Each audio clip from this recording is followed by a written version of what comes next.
Okay, Donna, we're live. Did you hear that voice in the background? If you did, we are live on newclevelandradio.net. It is time for What in the World with Paul Seaburn and his sidekick, John Donalo.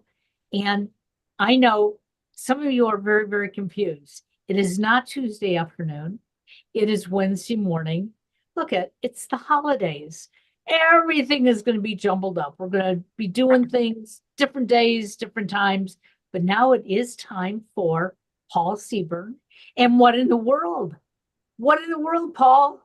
Hey, thank you, Karen, so much for that great introduction. And yes, I was that voice was me shouting to my in-house producer and wife to let her know that we are live because we trying to let some people know that who like to sit and listen to the show live. We welcome all of you who are listening live. I got some notes in on Facebook from Don who is listening live. I didn't realize that he listened to the show, and there was somebody else, and now I forgot his name. Uh, but anyways, thanks so much for all of you who do tune in live. This is What in the World, everybody's favorite weird news show. Real news, sometimes strange, always funny is our motto. I am Paul Seaburn, the editor and head writer at mysteriousuniverse.org. A lot of paranormal stuff there, a lot of UFO stuff there. Go there to find some my in-depth coverage of that news. You come to What in the World for the weird news, for the funny stuff. We don't have any business. We don't have any politics, religion. We stick with the weird, strange, and unusual, and we try to laugh about it. Um, try. I think we do. I think we do a good job based on the comments I get on Facebook and on the email. So let's introduce the other players on your screen or in your ear. That first voice was Karen Hale, our producer, co-host, and media mogul at newclevelandradio.net, which is our platform. Go there, find out how to download our podcast for free. Also, all the other great podcasts that Karen has, and she's got a bunch of them. So Yeah. check And them I got all to out. show you something. I hope it shows. So yesterday, I was in Medina, Yes. Ohio, at a place called Cool Beans. So I got this cup, which is sort of fading. But I'm standing in line. Somebody says to me, "You look familiar." And I said, "Okay." And they said, "Do you do that funny show about weird news?" And I All said, right. "Yes." All And right. they said, "We found it on the internet and we listened to it." And her father came over and her mother came over and they listened to it in replay. And I didn't get their names because I was so excited about buying my cup. Oh, So if you're well, listening, we love you in Medina, Ohio. oh, Oh, that's wow. great. I hope, did you say that was in Medina? Medina, yeah, right It at the could be square. some of my relatives. I have relatives in Medina. Oh, that's Could have been probably them, what they Paul. were. It may be them. I love it. Yeah. All right. Oh, that's great. Well, thank you so much. Please, if you see us in the store, if you see me in court, don't come up to me if I'm in court. But if you see me, if you see any of us in the store, please, by all means, come up and say hello and let us know. Absolutely.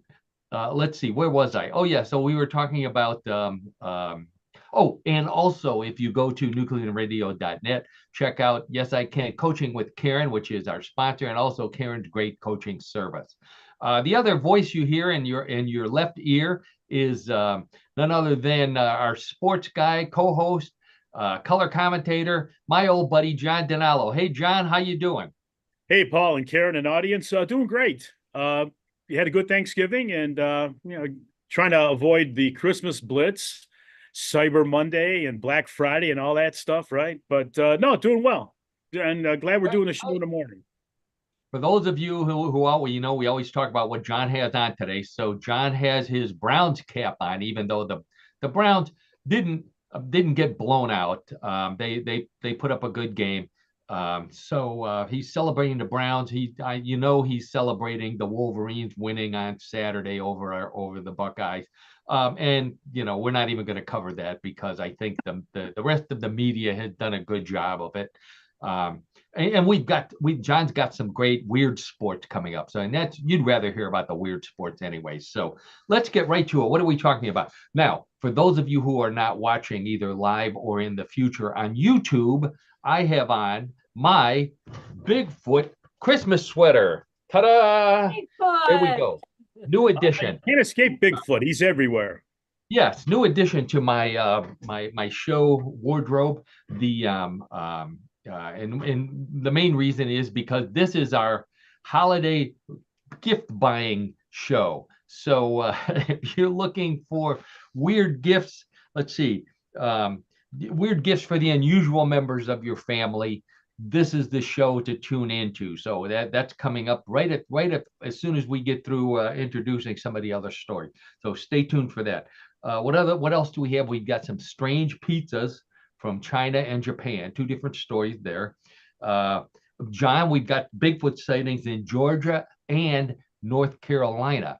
And the one from North Carolina had a special person who is a friend of the show who did the spotting. So we'll be giving a little more details on that. Okay. Robot priest in Switzerland. So this is for John and myself and all you Catholics out there. A tired world record from Nepal that John's going to be talking about. Plus, we got some more odd news. We've got more world records. We've got trivia. John's got another sport coming up after that. And then we have everybody's favorite weird news game, Bluff the co-host. So stick around for that. Let's get right to it with our holiday gift buying guide. This is going to become an annual event on What in the World. So the holidays are here. John said he avoided Black Friday. I'm sure a lot of you went. I talked to people who actually went out to the malls on Friday. I went to a store on Friday. Monday was what, Cyber Monday. Today is Cyber Monday. Yeah, today's What in the World Wednesday. That we need to let some recognition there, everyone. That's exactly right. There you go. Yeah, so do your shopping here. So I've got the What in the World gift guide. Now, these are not endorsements. So, because we don't want the people suing us, because we have no money in the budget for lawyers. So these are just ideas for your paranormal friends, friends who are paranormal fans, or just little oddball people. These are the people who aren't allowed. When you have your family gatherings, they're not allowed at the adult table nor the kids table. So you just kind of put them off to the side on a bar stool. So anyways, let's see. I've got some photos here as always. We talk about the photos on What in the World. Always a good thing wow, how did that happen? Oh, I know what I did wrong. Hang on a second here. We'll fix that. So I always like to mention that we have, there we go. Okay, now we have photos with the podcast. The good reason to look at YouTube. So here's some of the gifts. So one of them, the first one I want to talk about is my new book. What would you say to a naked space alien? Great stories about some of the weird alien encounters that I have come across while writing for Mysterious Universe and also for What in the World. We've talked about some of them on What in the World as well. You can get it on Amazon. Just plug my name in there and it's the first thing that comes up. You can also go to Paul Seaburn at paulseaburn.com, my website, and I have a link there as well. So got my obligatory promo out of the way here. First up, Build-A-Bear. Everybody's been to Build-A-Bear. If you have kids, grandkids, nieces, nephews, undoubtedly you've been to Build-A-Bear to get one of those little really expensive bears built for screaming kids. So Build-A-Bear has joined the paranormal world, people. They have something called the Lovable Legends Collection. And the first one up is a lovable, cuddly Mothman. Yes, Mothman. Are you serious? Yeah. Oh my God. That's the Build-A-Bear? Wow. Yeah, Mothman, but who's responsible for killing a number of people on a bridge in West Virginia, scaring the pants off of many, many people, both live and in the movies. So this Build-A-Bear looks, I suppose it's cuddly. It's got bat wings, it's got red glowing eyes. Um, this is West Virginia's favorite cryptid. So, they have festivals, they've got a museum. Um, if you ask me, nothing keeps your baby awake and screaming all night long like having a Mothman in their crib. So, Yeah, no kidding. that, that doesn't appeal to John at all here. The Believe it or not, besides the lovable stuffed Mothman, you can get for an extra fee. You can get it with a T-shirt that reads "The Man, the Moth, the Legend." Um, so, so when your kids grow up, they'll be able to explain why they're going to see a therapist because their crib was occupied by the man, the moth, and the legend himself, Mothman Build-A-Bear. Okay, Oh my so God. there's a now. Oh, if your kids aren't fans of Mothman, John, you can also get a, a lovable Yeti. Now, Yeti is Aw, the Asian version of Bigfoot, he's so it's cute. white basically, and you can see it. It looks a little more cuddly than Mothman does. Yeah, Which I'd say so for sure. looks kind of like a bear, I guess. Right. Uh, Yeah. but now, if your kids are fans of Notre Dame, for example, the cathedral in Notre Dame today, I think, is opening after the big fire 5 years ago. If your kids are a fan of Notre Dame, they also have a cuddly, lovable. Oh, it's gone. Where is he? I lost him. Oh, Uh, Aw, a gargoyle.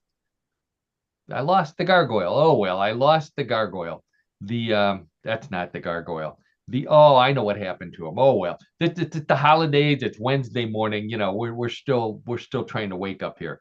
So you can also get a gargoyle, which is pretty gross looking if you ask me. So maybe you're better off not seeing a picture. Okay, next up, also from West Virginia. They love their monsters in West Virginia, as our buddy Brian down there will attest. The Grafton monster Christmas ornament. Now that's this right here. The Grafton Monster Christmas ornament, which supports the annual Grafton Monster Festival held every year to celebrate the sighting of the Grafton Monster, which was a 7 to 9 foot tall, 4 foot wide, and having a white seal-like skin. But the best part, the Grafton Monster does not have a head. wait a minute. This is way over the top. The monster does not have a head. I mean, you got to be kidding me. Correct. No, it does not have a head. It's kind of like squished in like a navel orange or like a belly button where the head All should right. be. Okay, I get that kind of. I don't know how it gets around. This is the perfect ornament to make the angel on the top of your tree fly away screaming. Yeah, really. Oh yeah, there you go, Karen. Thank you. That could be the hole where the head was supposed to be. The I don't know what those things are where he should have nipples. I thought they were little hearts, but I don't think that's it. Anyways, so the graft, so the monster has no head, just like the gingerbread man cookies that are made by your weird aunt who always like. Who knows what the gingerbread cookie man looks like for sure. They're never the same. I'll give you that one. I bet you these are big. This monster is huge, 4 feet wide, 8, 9 feet tall without a head. Maybe the Browns should look into drafting him next year. Hey, Paul, I The gotta, yeah. and Karen, I gotta ask now, is there any photographic evidence as there is with Bigfoot, either video or photos? Probably when I'll go digging for some, or maybe our buddy Brian down in West Virginia might be Yeah, able to leave that find. up to Brian. Yeah, he'll I come think up with that. Right. I've done stories about the Grafton Monster, and I'm gonna say I think all they have are drawings, but you never know. Somebody might have one on one of those motion detector cams. We'll see. So Brian, if you're listening and if you see something on the Grafton Monster, send it to us and we'll put it on a future show. Okay. So I don't know if John's wife is home today. If she's listening and she needs an idea for a gift for John, here's one that will keep him occupied for hours. It's the UG Sasquatch 3D cardboard kit puzzle. Well, yeah, it's kind of funny that you actually bring that up, Paul, because there you go. It's a jigsaw puzzle, right? Is that what it is? No. I'll explain it. So Okay.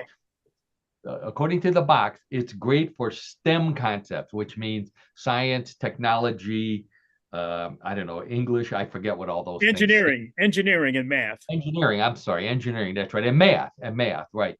What it is, it's stackable. So the pieces, instead of being little pieces that fit together next to each other like the like a jigsaw puzzle, they stack one on top of each other to make a 3D Bigfoot, and then you stand it up.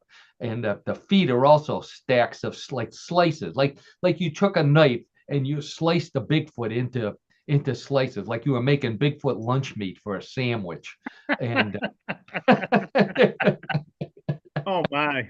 And the puzzle is cardboard pieces of slices of Bigfoot that you then put back together and you glue it. So it's got to be for people over the age of, I don't know, whatever John's age is. That's way old. Oh my. So that's what it is. It's an upright 3D Bigfoot. Look at that face. That's a pretty menacing looking face on there. You don't often see Bigfoot with eyebrows. I thought that was a nice touch. They gave Bigfoot eyebrows and one fang, not two, just one. So you can stand it up. Else, Paul and Karen, it's unique. It looks like a unique gift, that's for sure. That's right. So once you're done with it, you can either stand it up or you can lay it face down, like we end up being after we're done with the show. So well, it's one or the other. Oh my. Okay. Also for Bigfoot lovers, from one of my favorite stories, this is Archie McPhee. This is they used to send catalogs out all the time. I don't think they make the catalogs anymore. Really cool, weird stuff. This is the Bigfoot candy cane. Okay, the Bigfoot candy canes, you get a set of 6 green and white candy canes, 5.5 inches tall, with a sappy pine flavoring. So they're on the ad in the catalog online, it says does not taste like feet. So that's great. Well, so you got that going for you.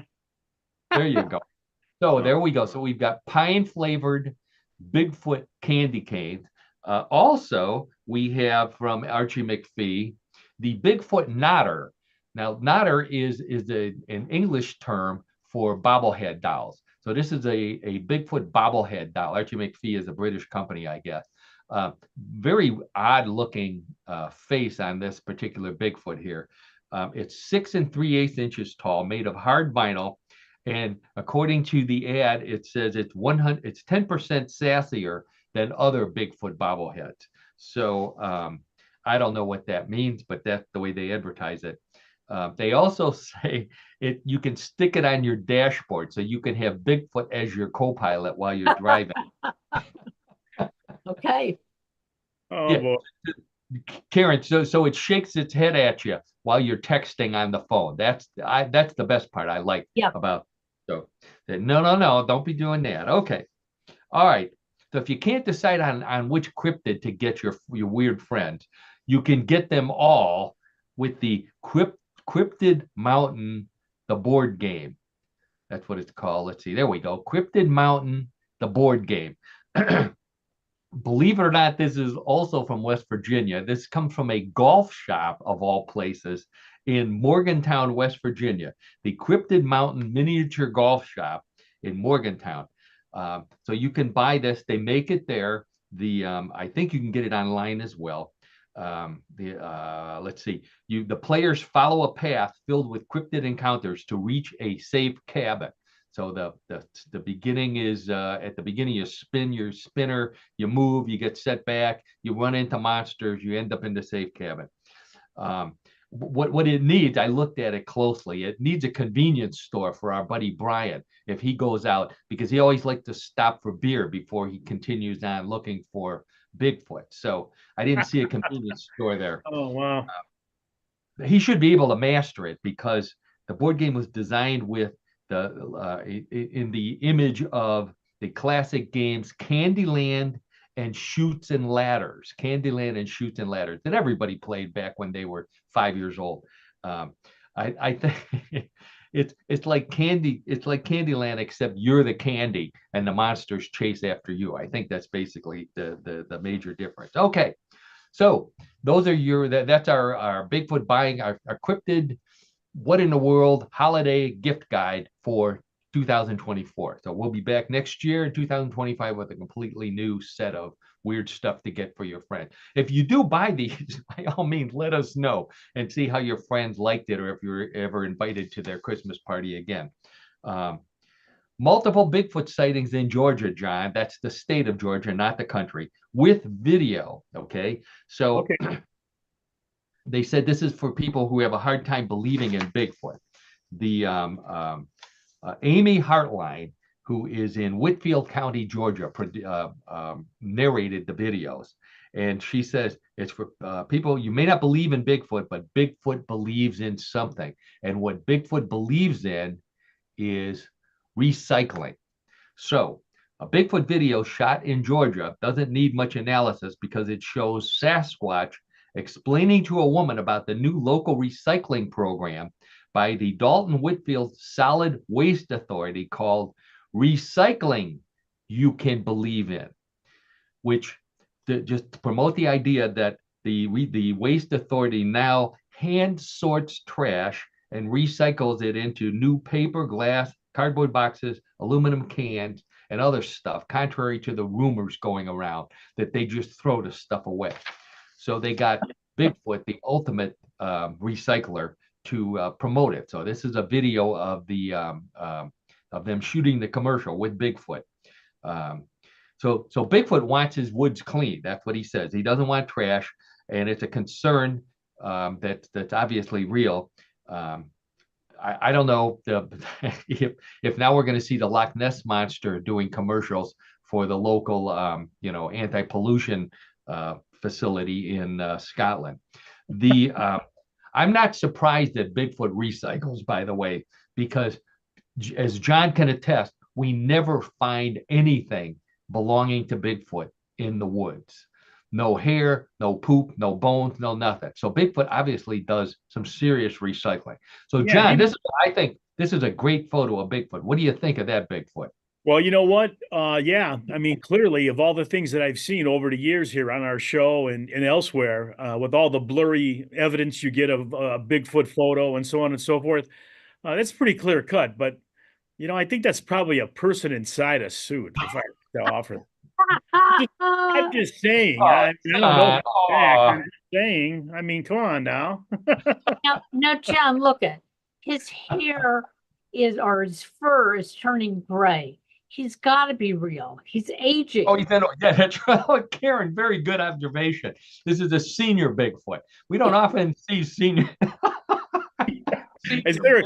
I never thought of a distinction as the senior or. That's hysterical. Senior Bigfoot. That's Senior Bigfoot, by the way. That would be the Mexican version, but Senior Bigfoot. Oh my gosh. Unbelievable. Okay. Yeah, you're right. He does. He looks a little bit like the bobblehead come to life. Yeah. Yeah. Right.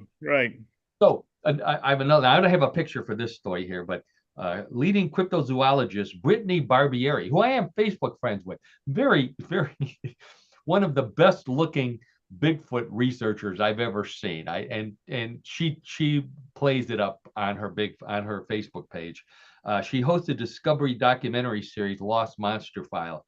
She believes that she has observed Yeti families, Bigfoot, Sasquatch families in the wilderness. And these are videos John would really love to see because it's not Bigfoot babies, but it's also Bigfoot making babies. Unfortunately, Oh you know, boy. you have to watch Discovery, I guess, to see those. So her team conducted tests using barbed wire, and they caught hares believed to belong to younger Bigfoot. So we had a senior Bigfoot here. Now she's going after baby Bigfoot. They can tell that they can tell it's toddler Bigfoots because the hair smells like Play-Doh. So yeah. I'm glad you did that, Paul. Just to recognize, what that was. She says the younger they are, the more curious they are, and eventually the older Bigfoot teach the young ones to stay hidden over time. They are very agile in their foot placement for a reason, and you will not see them unless they want you to. And the reason is, they're trying to hide their footprint. I wish we could see. I want to know how they stay quiet while hopping around on one foot, because as John likes to point out, whenever we find footprints, it's always one left foot, never any other feet. And the theory is that they hop to mess with the minds of humans. The other thing, John, this is something else for you to ponder. We never see Bigfoot running, always walking. I wonder if maybe Bigfoot's not in good shape, and we should be able to run after one and catch it if you're brave enough, because you never see him running. Even John, you could probably catch one. No, I don't know. I can't catch at this stage. I can't catch anything, I think. Something to keep in mind. Now, someone who actually did catch one is friend of the show, Simon, down in Houston, Texas. Oh, dear friend of mine, Simon. You know him. He's married to Tex Chick, who has been a longtime fan of our show. So Simon and Tex Chick were visiting their son in North Carolina, son and daughter-in-law, when Simon, out in the woods, came upon Bigfoot, and he had the presence of mind to get up close and take a picture. So here's the photo that Simon took of Bigfoot on his walk. Now, I want to point out Bigfoot's looking a little thin in this picture. I don't know if he hasn't been eating very well in North Carolina. Simon. That's a photo bomb. There's no way that's a Simon, listen. Photo bomb that.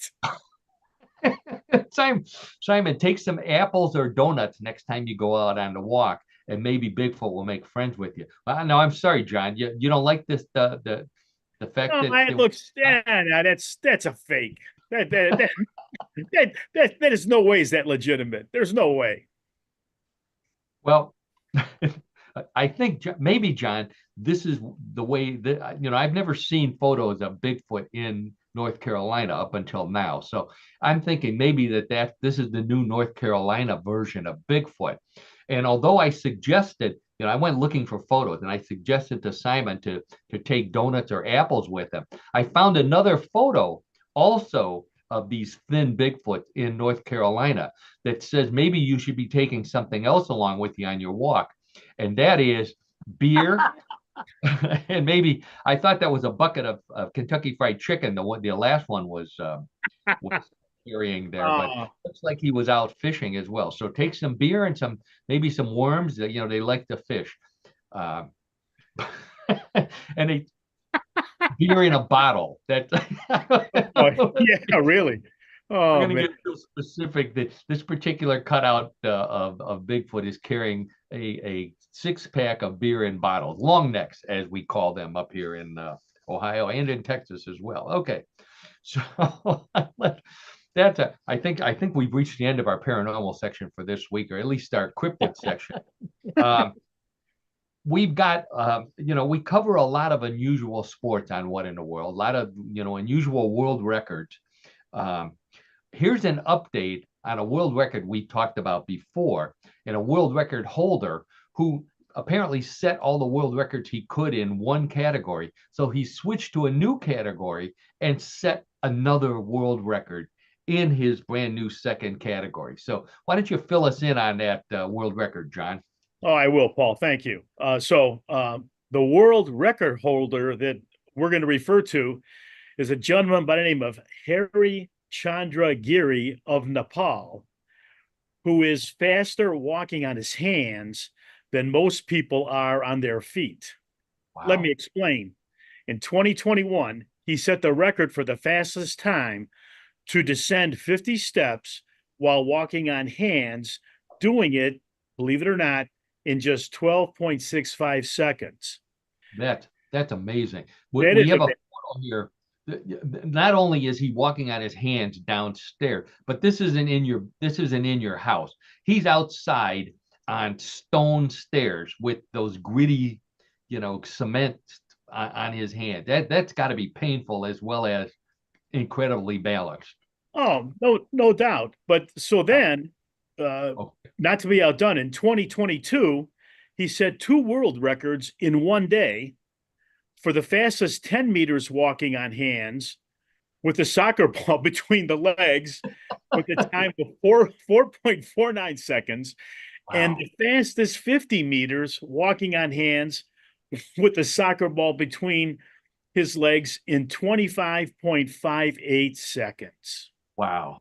On his hand, soccer ball between his legs. Do the Browns know about this guy? Maybe they could hire him as a running back.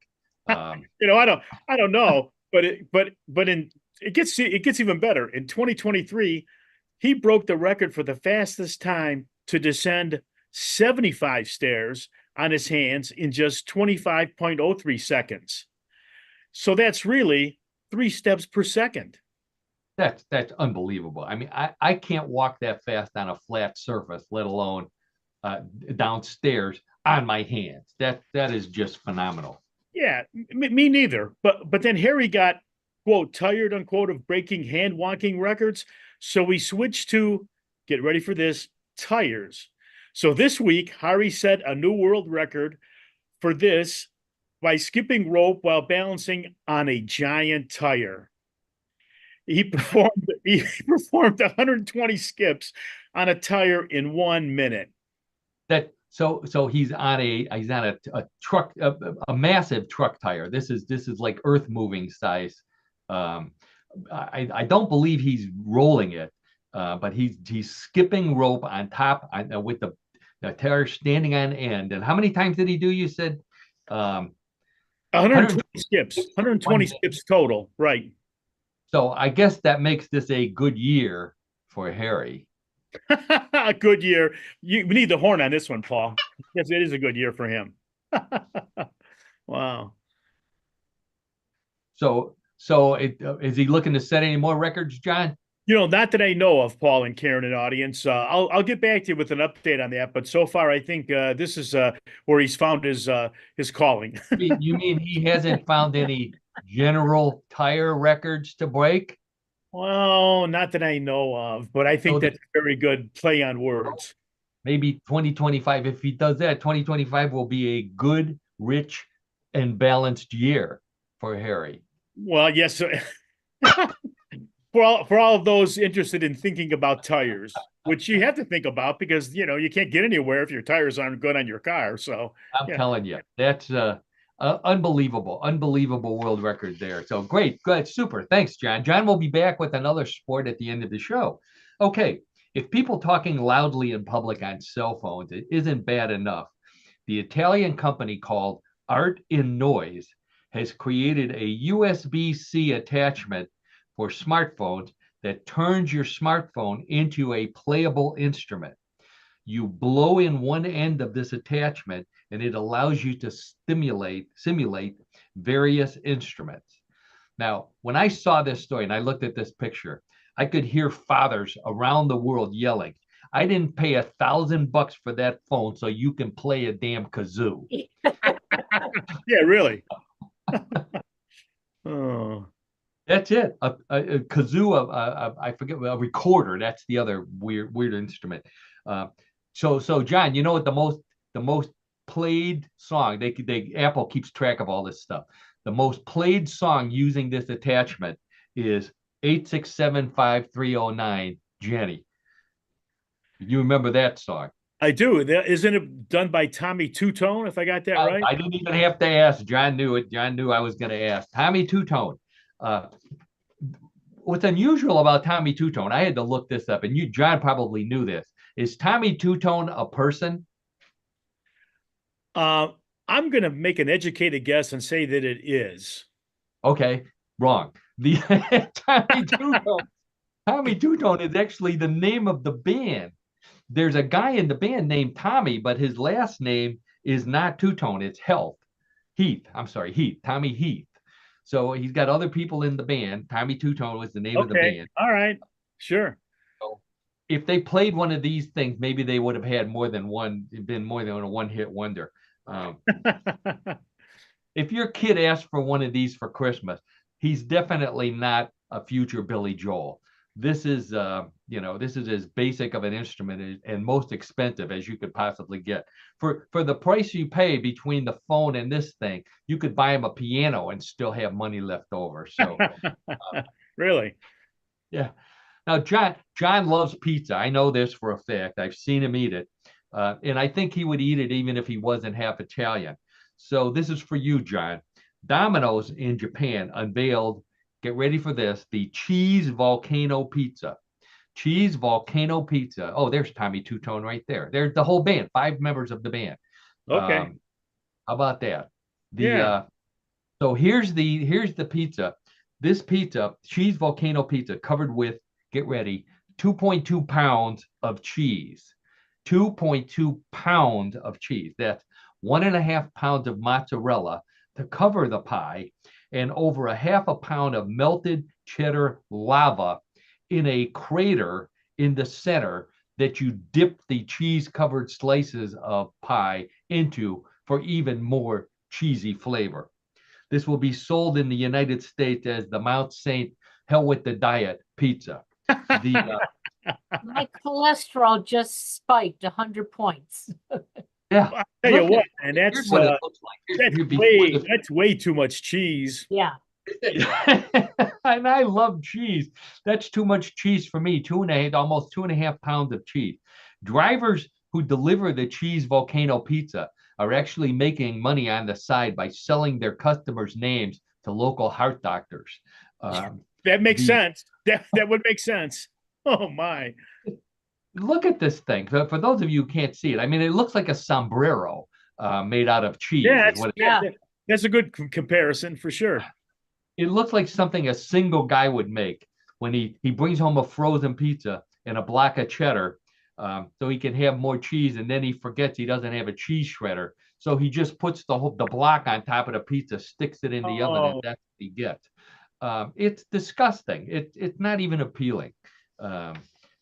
Sorry, Domino's. You're not a sponsor anyway. So, hey, Paul, okay. we should do a follow-up to see how successful this pizza is being sold in Japan, right? Why don't we do that? Why don't we check maybe in 6 months to see if it's gone over well or not? We'll check the obituaries and see how many people die of. That's probably more appropriate, really. Oh my. Okay. Also, this is another food story, believe it or not. A piece of conceptual art. This was a hot story on Facebook. Conceptual art consisting of a banana duct taped to a wall, sold for, get ready for this, $6.2 million at an auction in New York. $6.2 million. One of these crypto boys paid for a banana duct taped to a wall that somebody claimed was art. After reading this story, I heard my father's voice in my head saying, there's your college tuition right there, stuck to the wall. Oh my gosh. You idiot. You cut it up on your Cocoa Puffs. That could be paying for your John Carroll tuition. Yeah, really? So I decided to try this, but I didn't want to do it with a banana. So here's what I did. I taped a slice of Papa John's finest on the wall. And how much is that you're going to be able to fetch for that, do you think? Well, John, it has to be artwork. So I'm naming this Mona Pizza. What do you think? Can I get 6.2 million from Mona Pizza? You know, you're lucky if you get $2 out of that one. That's what I would think. I know. It's Papa John. I should have picked a better pizza, right? Oh, no kidding. Apologies to all Papa John's yeah, Yeah, right. stores, what have you. Right. Yeah, Sure, sure. they're gonna sponsor. Oh, Papa John's lovers, all two of you. One of who is listening to the show. All right, another pizza story. This is from China. The hot new topping in at Pizza Hut of all places in China is, get ready for this, a whole deep fried bullfrog with Oh, with two halves of a hard-boiled egg topped with black olives to make it look like the eyes of the bullfrog. It looks disgusting, but Pizza Hut says so far no customers have croaked. Um, oh, oh, you get the horn on that one. Thank you. there are limits. They refused to serve one guy who wanted the frog eating sardines and pooping out sausages. You know, a little Oh, there. that's disgusting. I know. The whole thing's disgusting. I mean, I do like the two halves of hard-boiled eggs with the black olives on it, looking like the eyes of the frog. I called it. If I were doing this, I'd call it Kermit the Pizza, because that's what it looks like. Whoa. Doesn't it Oh look like my. Kermit deep fried? Like Miss Piggy finally had enough of him and turned him Miss into a pizza. Piggy. I don't. Yeah, I like frog legs. I do, but deep fried frog belly, which is what this is, it sounds like something that should be on a stick at the Georgia County State Fair. Um, Yeah, no kidding. Wow. or a band name, deep fried frog bellies. We saw them open for somebody. I don't know who, but Wow.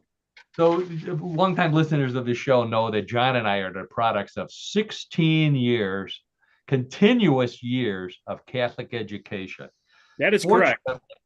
That explains a lot about this show. But anyways, this is for us and all you Catholics out there. St. Peter's Church in Lucerne, Switzerland is trying to get more young people to come to church, come back to the church or become Catholic. So they've installed an artificial intelligence powered priest hologram to hear confessions. I think I have a picture of the priest, the fake priest. There it is. So there's the fake priest in the inside the confessional. So it makes you think that you're talking to a real person. I said if they want kids to be scared enough to go to confession, what they need is an artificial intelligence nun holding a real yardstick. That would do it. That would certainly scare me into. She did those nuns scared me into doing everything. So this is called John. We were talking about this over the weekend, being altar boys when we were in grade school. This is called the Deus in Machina in Latin, which means God in a machine. So, this is that's I know my friend Ron down in where's he at? Oh, he's in Florida. He was an altar boy too, and he still remembered Latin, so that was for him.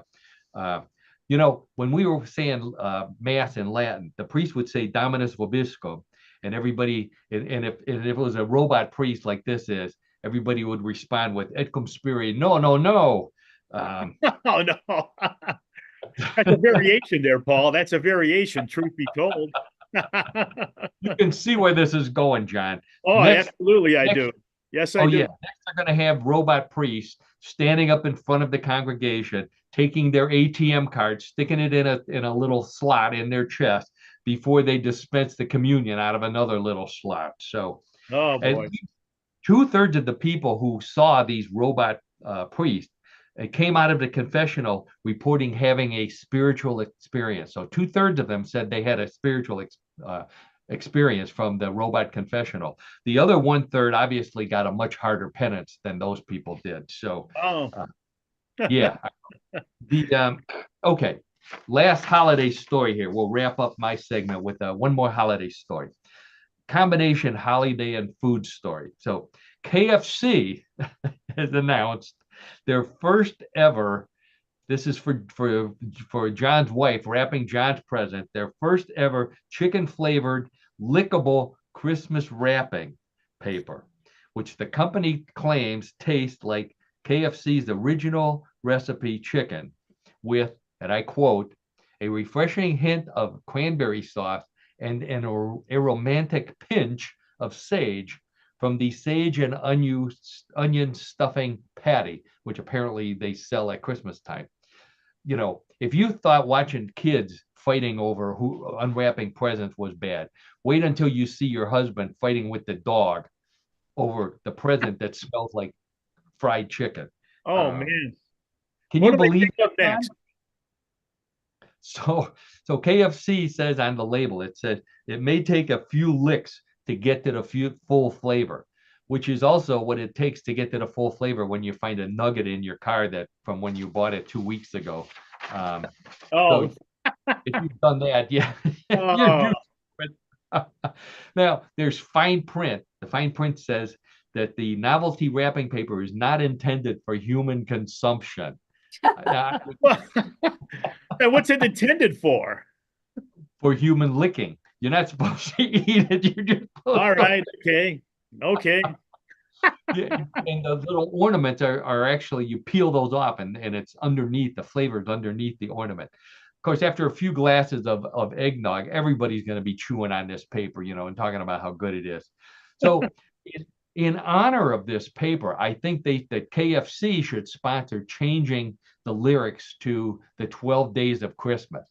And I've got some suggestions for them. So the 12 days of KFC wrapping paper Christmas: 4 fried calling birds, 3 extra crispy French hens, 2 oven roasted turtle doves, and a partridge soaked in gravy.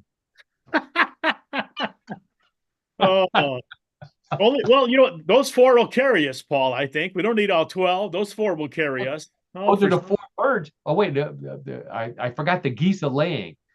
Oh, that's I did. I forgot the geese a laying. That's somewhere around 9 or 10, isn't it? 12. I don't know. Whatever it is. That's the end of my segment 4. What in the world here? And not a moment too soon.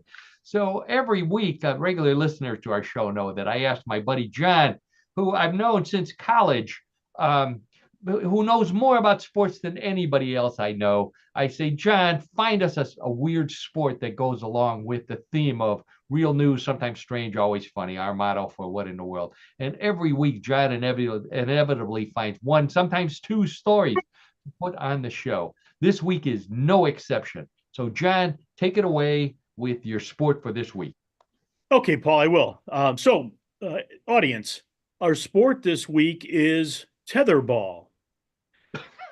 Now, sounds strange, but let me explain. Tetherball is a game in which 2 players use their hands to strike a volleyball suspended from a stationary metal pole, either by a rope or by a tether. So the 2 players stand on opposite sides of the pole, and each tries to hit the ball one way clockwise and one counterclockwise. The game ends when one player manages to wind the ball all the way around the pole so that it is stopped by the rope without bouncing. Now, an early version of this game was described in Jesse H. Bancroft's 1909 book, Games for Two, for the playground, that involved a tethered tennis ball that was hit by rackets with similar rules of the game. Wow. This version is known as swing ball and was invented by Gavin Gomley in South Africa. Now, the variation of the game with the volleyball known as tetherball now did not come about until the invention of the volleyball, and that was sometime after 1895. And then in the 1920s, schools and parks began adding them to their play area. So play begins when one player serves the ball by holding it in one hand and hitting it with the other. The opposing player then attempts to return the serve by hitting it in the opposite direction. The object is to hit the ball in such a way that once an opponent will be unable to alter the ball's direction, this gives the server an advantage since the server has more control over the ball from the beginning. It is generally acceptable to hit the ball with either the fist or the open hand or swing. So you can do either one of those things. A player commits a violation if they step out of their half of the pole, touch the rope instead of the ball, or hit the ball before it has either circled the pole or been returned by the opponent. Now, wait. Wow. Now, Okay. if the violation occurs, the person who commits the violation is out the number of wraps around the pole. Ah. So the player who did not commit the violation then serves the ball. And if, however, the violation appears to be intentional, it may result in an actual loss of the game. So it's really up to interpretation. Wow. Ultimately, the game ends when one player hits the ball around the pole in their own direction as far as it will go, so that the ball hits the pole above the 5-foot mark on the pole. It's typically a 5-foot marker that's noted. A match can go on for at least 2 or more games. If a player breaks any of these rules, they are out, and it is the next person's turn to play the winner. If played with only 2 people, the quote loser unquote gets their turn to serve. So, in closing with this, tetherball is a great picnic or backyard activity. And if you're lucky, it just might teach your dog how to not get his leash wrapped around your leg. Oh, yeah. Well, I Wow. think we've all been there before, or most of us have anyway, for that Both of those point. places. Wow, that's right. I wish I would have thought of that when I had dogs. I gotta say, this was this is not necessarily the most unusual sport, but I think a lot of people have played this. I remember playing this in my grandfather's backyard in Medina, Ohio, as a matter of fact. Ah, We were talking about Medina before. It's a fun game. I'm surprised that it's not as it's not more popular, which no, is it's not why, popular at all. I don't think yeah, Paul and Karen in the audience. I don't think it's popular at all. we were looking at some of the photos there. One of them showed a complete kit that you can buy, so you can put it up in your driveway or in your backyard yourself. I looked at the prices. The prices seem fairly reasonable for this. Looks like it might be a good exercise. Did um, did you see any professional tetherball leagues, John, while you were doing your research? No, I really didn't. And I did a fair amount of research. I wouldn't say exhaustive, but no, I didn't see anything to that level to make it a professional sport. We've covered a lot of strange professional sports, as we all know, but no, I did not find anything particular on that. So, I went looking too because I figured it would be hard. I didn't find any professional tetherball player, but I found some professionals who play tetherball. And ah, I've got yeah, believe it or not. So this is 2 guys who are, and their names are on the wall, Garbrandt and Dillashaw. For people who are Ultimate Fighting Championship fans, these are 2 UFC fighters. And what they did, instead of fighting, they competed, they played tetherball, but to make it harder, they put balance beams inside a swimming pool. So they are standing on balance beams inside a swimming pool wow. playing tetherball. So that if obviously if one of them falls off, they fall into the pool. I thought, now there's a sport I would pay to see. The Also, I found a cartoon referencing tetherball, and this comes from my all-time favorite cartoonist, Gary Larson from Far Side. He did a Far Side back, I don't know, it looks like maybe 1985, of 2 dogs playing tether cat, and the photo is 2 dogs hitting a Oh, cat boy. tied to a rope, spinning around a pole, just like John described. I thought that was hilarious. Oh, it is And hilarious. now this person is not an athlete, but she is dating an athlete, and she is probably the most famous singer in the world. She is also the most famous tetherball player in the world, none other than Taylor Swift. Here's a photo of Taylor Swift playing tetherball. Yeah. Isn't that amazing? She's famous. If nothing else, she is famous.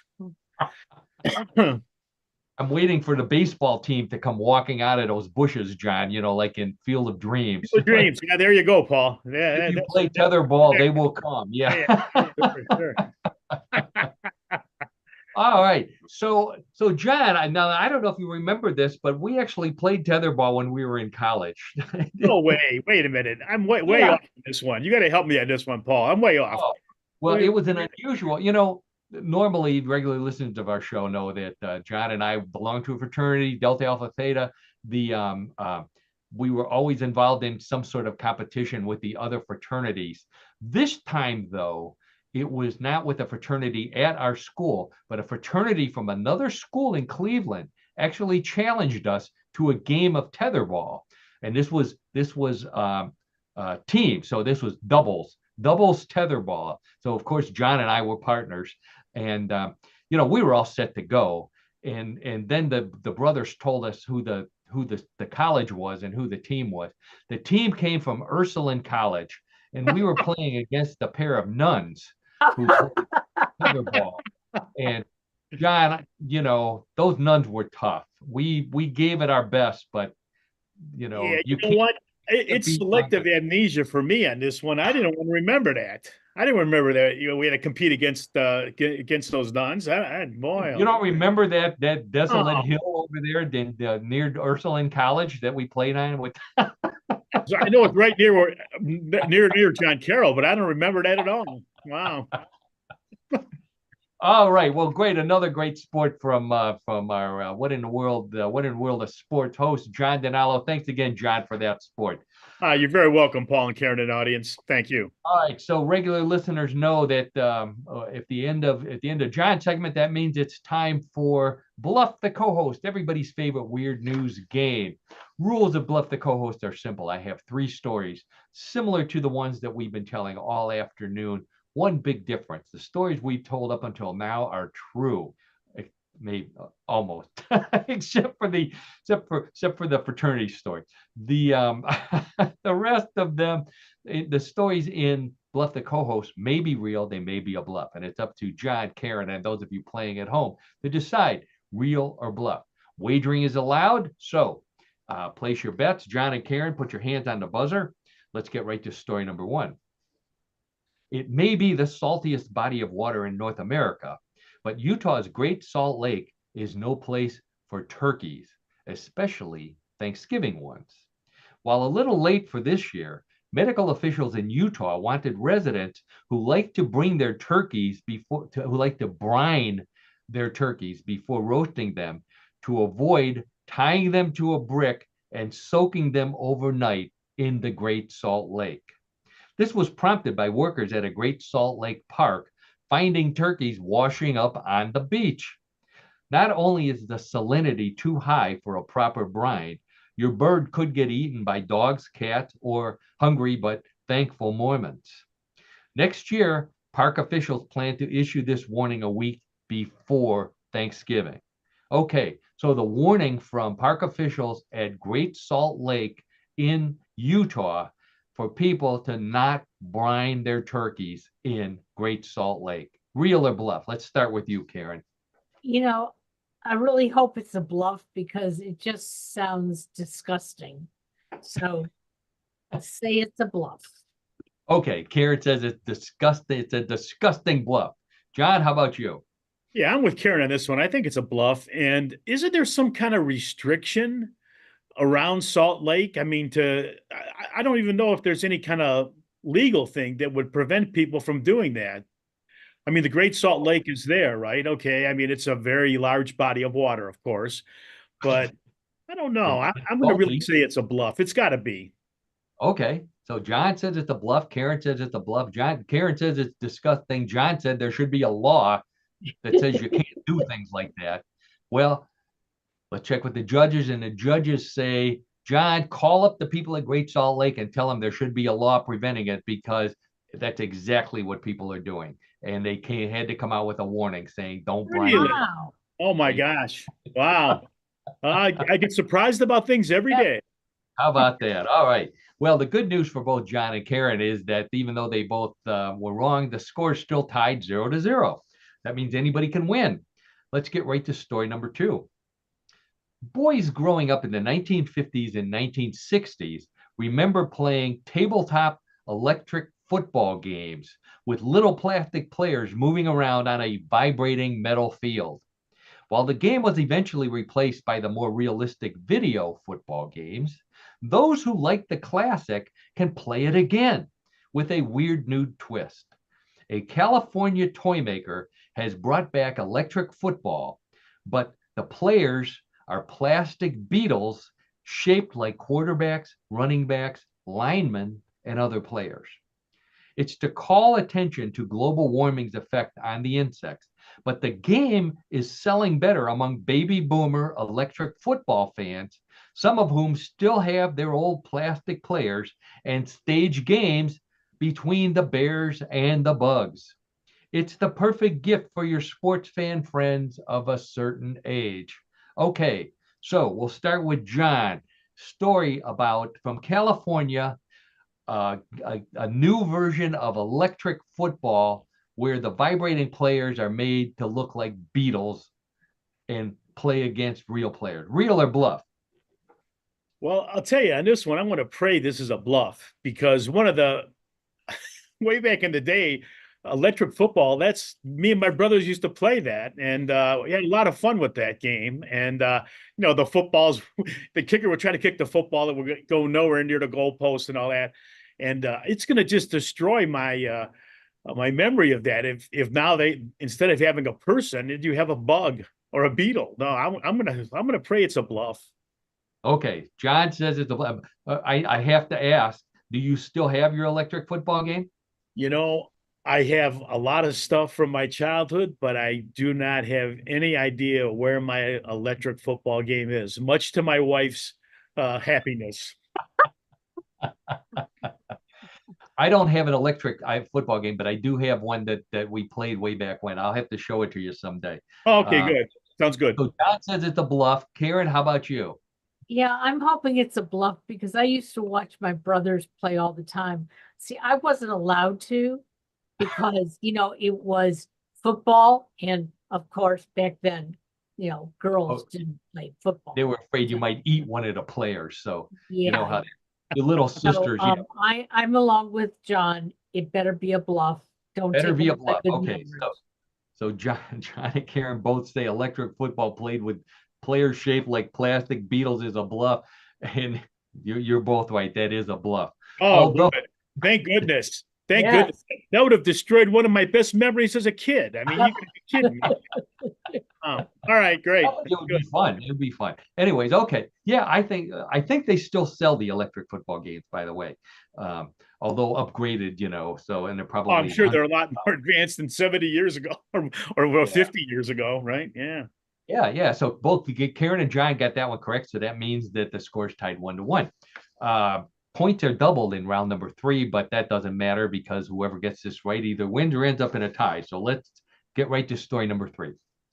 There are plenty of cafes in Chihuahua, Mexico, but there is only one outside of Mexico, and that is in Scotland, where customers pay to eat and drink while live Chihuahuas run around, climb on their laps, and do all the things Chihuahuas do when they can get away with it. The Chihuahua Cafe in Edinburgh caters to lovers of the little dogs, but for those who stumble in by mistake for the delicious desserts and coffees, the staff also gives regular instructions on how to play with the Chihuahuas, when to cuddle them, and when to leave them alone to avoid a tiny but painful bite, which is not covered by the cafe's insurance if you read the fine print on the menu. The Chihuahua Cafe is open 7 days a week, and there's always a Chihuahua there, unless one of them sees a squirrel. Okay. A Chihuahua Cafe in Edinburgh, Scotland, that has live Chihuahuas running around, sitting and doing all the stuff Chihuahuas do while people eat their desserts and drink their coffee. Real or bluff? Karen, we'll start with you. Okay, I don't want our listeners to hate me, but this is the one dog that I could do without ever being around. So I'm hoping it's a bluff.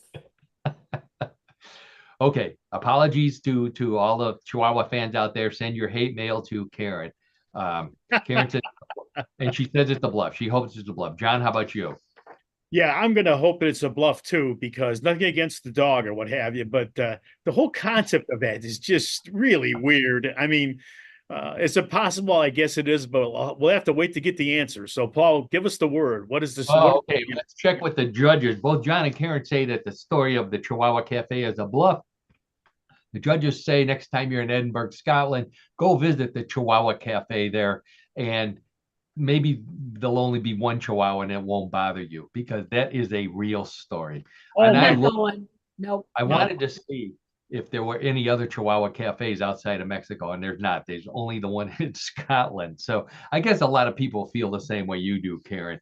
wow. But that means that's good news for John and Karen. The score ended up in a tie, so you both go home happy. Okay, that's good. Yes. That's all right. Very good, Karen. Very good. All right. And everybody can go home happy, because that's the end of this week's edition of What in the World. I want to thank Karen Hale, our producer, co-host, media mogul at newclevelandradio.net, and all around good person. Thanks so much for what you do for us at What in the World. Thanks for all what you do for all the podcasts on your fabulous podcast site. Please go visit newclevelandradio.net. Check out all of her podcasts. Check out Yes I Can Coaching with Karen, and whatever else she's got on there. She occasionally puts little musings, little philosophical musings and motivational things out there as well. So it's always good to check with newclevelandradio.net to see what Karen has to offer. And always, I thank my old buddy John Denalo, the sports guy, fraternity brother, just great person, host, co-host, color commentator, all the time, hat wearer, you name it. he does it for the show. Thanks again, John. Good to see you again. Hopefully we'll see Cavaliers win this week. Yeah, boy. And that you have to recognize how good the Cavaliers are playing. They are, bar none, the best team in basketball. I mean, not just record alone, but they're really doing a terrific job. So new head coach, Kenny Atkinson, doing a great job there. It's great for the city of Cleveland to see one of our sports teams do that well. So let's hope they keep it going. There you go. Even if you're not in Cleveland, watch the Cavs if they show up on the national sport. They're a great team. They're exciting to watch. Of course, we would be remiss without thanking all of you listening into the show, our fans of the show. Thanks so much. You're the reason why we do the show every week. Without you, it wouldn't be fun. So thank you for tuning in, whether you're listening live, whether you're listening in the future, whether you're watching us in the future. Thank you so much. Please send us an email. Walk up to us if you see us in the store or in church. I have a friend of the show, but John and our fraternity brother, who whacks me in the back of the head in church whenever he sees me. So if you see me in church, whack me in the back of the head and let me know that you're a fan of the show. And on that note, I think we are done for this week. I believe we will be back on Wednesday next week again, but at 3:30. So who knows? We may have some more holiday items to talk about next week as well, as we approach the holiday season. So until then, I'm Paul Seaburn, and that's this week's edition of